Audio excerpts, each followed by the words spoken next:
Bonjour à tous, j'espère que vous allez bien. Aujourd'hui, je vous propose de parler d'une plante méconnue qui s'appelle la calebasse.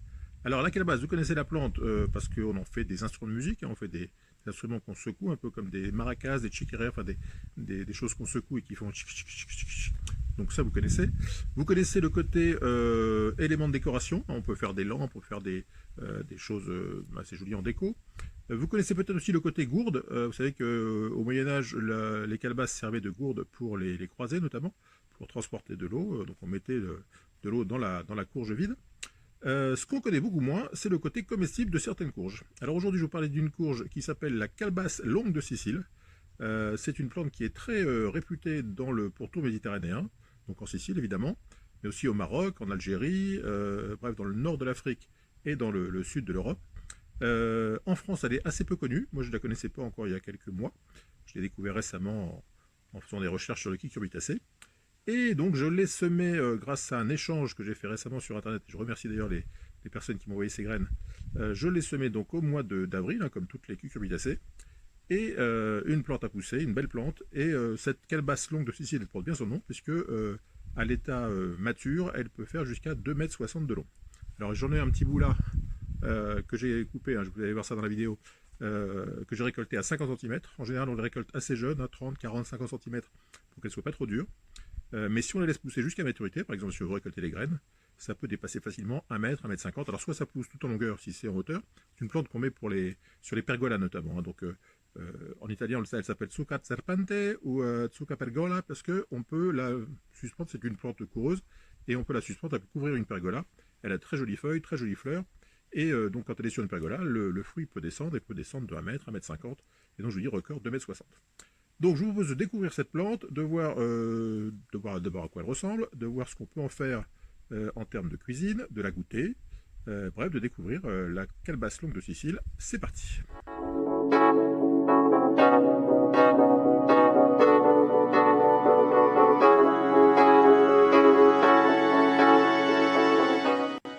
Voilà, donc si vous n'avez jamais vu de calebasse, ben voilà à quoi ça ressemble. La calebasse est donc une cucurbitacée, et c'est une cucurbitacée grimpante. Alors, ça fait des grandes feuilles soyeuses, très, très douces au toucher. Hein. Que les fleurs blanches de la calebasse, elles s'épanouissent le matin, comme souvent pour les courges. Et je voulais quand même vous montrer à quoi ça ressemble, parce que c'est quand même très très joli comme fleur. C'est une fleur blanche à 5 pétales. Et alors si vous faites une pergola, une terrasse avec une calebasse qui pousse sur la pergola, ben vous aurez tous les matins un bouquet de superbes fleurs blanches pour vous accompagner au petit déjeuner. Ouais, c'est quand même des très très jolies fleurs. Et alors là, je ne sais pas s'il y a une fleur femelle ici. Non, c'est plutôt. Il y a beaucoup de fleurs mâles. Hein. C'est des plantes qui font, encore une fois, comme beaucoup de cucurbitacées, 7 à 8 fois plus de fleurs mâles que de fleurs femelles. Sauf parfois, on est envahi de fleurs femelles et là, évidemment, on n'a plus de fleurs mâles. En tout cas, voilà, je voulais vous montrer la floraison de la calebasse parce que je trouve ça extrêmement joli. Et alors, ce qu'on connaît généralement de la calebasse, c'est ce genre de choses. Vous voyez, je vais essayer de vous la montrer. Donc, un fruit avec une sorte de goulot et puis une boule en dessous. Ça fait une grosse boule, ça sert à faire des éléments de déco. Et ça, c'est ce qu'on connaît habituellement de la calebasse. Alors, celle-ci n'est pas comestible, c'est juste pour faire des éléments de décoration. Mais ça fait une jolie plante fleurie tout l'été. Je vais vous en montrer une autre qui est là, pour vous montrer à quel point ça peut être grimpant. C'est aussi une calebasse qui s'appelle la calebasse gigantesque. Et je vais vous montrer comment on peut la faire grimper sur un arbre. Alors je l'ai plantée au pied d'un pin. Et elle doit être à 4 mètres ou 4 mètres 50. Hein, je l'ai plantée début mai. Là on est fin juillet. Et ça fait là aussi des calebasses, ce qu'on appelle les gourdes du pèlerin. Ça fait encore une fois des petits ronds surplombés d'un goulot. Donc c'est les calebasses classiques, les calebasses africaines avec lesquelles on fait de la décoration. Mais on peut aussi faire des calebasses comestibles. Alors ça c'est plus rare. Et là ici je cultive ce qu'on appelle la calebasse longue de Sicile. En italien ça s'appelle la zucca serpente ou la tenerumi en Sicile, ou la slawi ou slawia au Maroc, ou la courge du Mzab en Algérie. Et enfin, il y a plein de noms, hein, puisque c'est des plantes qui sont cultivées dans beaucoup de régions méditerranéennes. Et comme vous pouvez le constater, cette courge longue de Sicile, cette calebasse longue de Sicile, alors vous voyez là, elle est déjà assez longue. Je vais mesurer pour vous montrer à quel point elle est longue. Elle est pas, là, elle est à moitié de sa maturité, hein. C'est une calebasse longue qui peut faire jusqu'à 2,60 m. Je crois que le record c'est 2,60 m de longueur. Alors j'essaie de sortir le mètre avec une seule main, c'est pas facile, je vous le garantis. Et là, donc je mesure d'ici, du haut de la courge, ici jusque là, et j'arrive à 52 cm. Voilà, donc là elle est à moitié de sa maturation. Elle peut aller jusqu'à 2,60 m, en général c'est plutôt 1 m, 1,50 m. Et alors là je vais la couper parce que d'une part ça se consomme quand ça dépasse pas 30 ou 40 cm, donc là elle est déjà un peu vieille pour être consommée. Plus elle vieillit, plus la peau durcit, enfin comme toutes les courges, hein. Plus elles sont jeunes, plus elles sont bonnes, et plus on les laisse vieillir, plus c'est compliqué parce que la peau durcit et la chair durcit. Et donc ça se consomme en soupe. Alors là, cette plante elle a aussi la particularité d'avoir des feuilles comestibles. Donc ces feuilles là, on peut les couper en petits bouts et en faire des soupes. Alors je vous mettrai dans la description un lien vers une recette. Alors moi je l'ai jamais goûté, donc je vais couper aujourd'hui cette courge pour la goûter, et puis je vous dirai le goût que ça a. Alors c'est parti pour la coupe, attention, tac. J'avais pas trop envie de la couper parce que c'est tellement beau, mais bon, il faut bien que je la goûte. Voilà, hop là.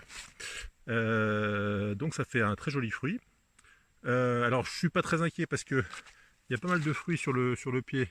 Il y en a un qui a l'air d'être bien et puis un qui n'a pas été bien fécondé. C'est fécondé par les insectes, hein, mais bon, comme c'est des fleurs un petit peu particulières, je ne sais pas si les insectes les pollinisent très facilement.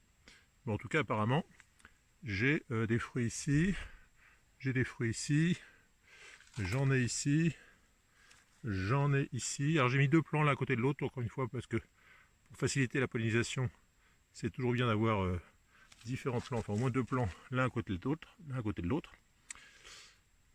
Et donc voilà, cette Zucca serpente, cette Slaouia, cette Tenerumi, je vais donc essayer de la couper, essayer de la faire cuire, et puis on se retrouve pour que je vous dise ce que... Il paraît que c'est un goût d'artichaut ou un goût de cardon, enfin bon, je vais goûter et puis on se retrouve tout de suite. Alors première phase de dégustation, j'ai coupé une petite rondelle de la courge serpent, de la courge longue de Sicile, une petite rondelle comme ça crue, et je viens de goûter, et c'est super bon.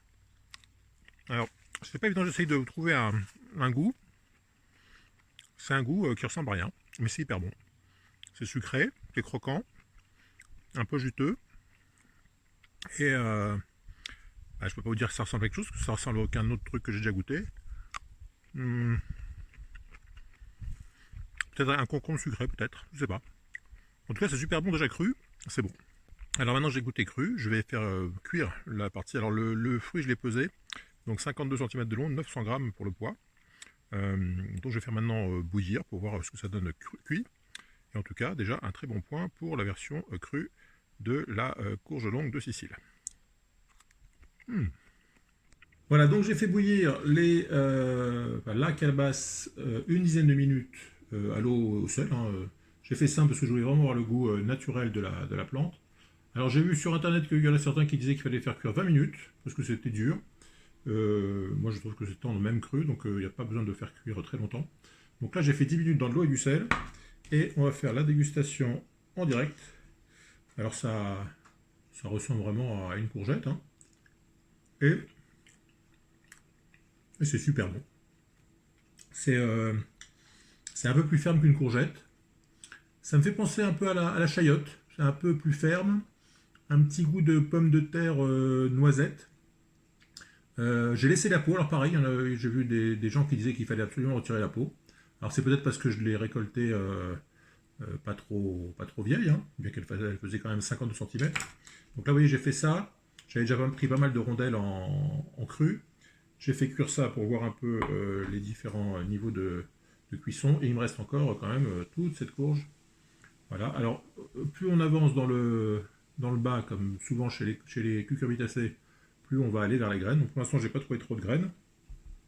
Je regoute, hein. Mais c'est super bon. Même nature, c'est bon. Alors avec un peu de beurre ou un peu d'huile d'olive. Là, je vous montre un petit peu. On voit le début des petites graines, mais enfin, c'est pas du tout gênant. On ne sent pas du tout au goût. Et puis j'ai fait aussi des petites rondelles pour voir comment ça, ce que ça peut donner en rondelles comme ça. Et c'est très très bon. C'est une courgette un peu plus ferme, avec un petit goût de pomme de terre. Donc conclusion, la calebasse longue de Sicile, ou slawi, ou courge du Mzala, enfin tous les noms qu'elle peut avoir. C'est quelque chose que je vous recommande absolument, parce que c'est très très bon. Ça pousse très facilement, et puis c'est une nouvelle plante. On a l'habitude de consommer toujours les mêmes légumes. Et ça, je pense qu'avec un petit tagine, avec des oignons, de l'ail, de l'huile d'olive, ça va être un pur délice. Voilà, j'espère que vous aurez été content de découvrir cette nouvelle plante, ce nouveau légume que vous cuisinerez peut-être prochainement. Alors j'imagine que certains d'entre vous ont envie de la cultiver l'année prochaine, parce que pour cette année c'est un peu tard. Alors on est fin juillet, c'est trop tard pour la semer. Donc pour vous procurer des graines, soit vous les trouvez sur internet, hein, je sais qu'il y a des sites qui en vendent, soit vous faites comme moi, vous essayez de faire des échanges. Sur le groupe Facebook de la chaîne, dont vous trouverez le lien dans la description, je pense qu'on fera des échanges ou des envois contre l'enveloppe timbrée cet hiver, cet automne ou cet hiver. Si j'ai des courges qui donnent des bonnes graines, j'essaierai d'en faire profiter un maximum de monde. Et peut-être qu'il y aura d'autres gens qui la cultivent qui viendront partager. Sinon, vous avez des sites comme Graines de Trog, vous avez pas mal de sites sur internet où on peut échanger ces graines et que ça ne coûte pas trop cher. Voilà, écoutez, si vous avez, alors je sais qu'il y a beaucoup de Marocains, beaucoup de Siciliens qui ont une vraie passion, enfin un côté nostalgique de cette plante. Donc si vous avez des commentaires à nous faire sur cette plante, n'hésitez pas à les faire juste en dessous. Si cette vidéo vous a plu, comme d'habitude, vous mettez un petit pouce bleu. Et puis si vous n'êtes toujours pas abonné à la chaîne, évidemment, je compte sur vous pour nous rejoindre très très vite. A très bientôt pour de nouvelles aventures. Bye bye.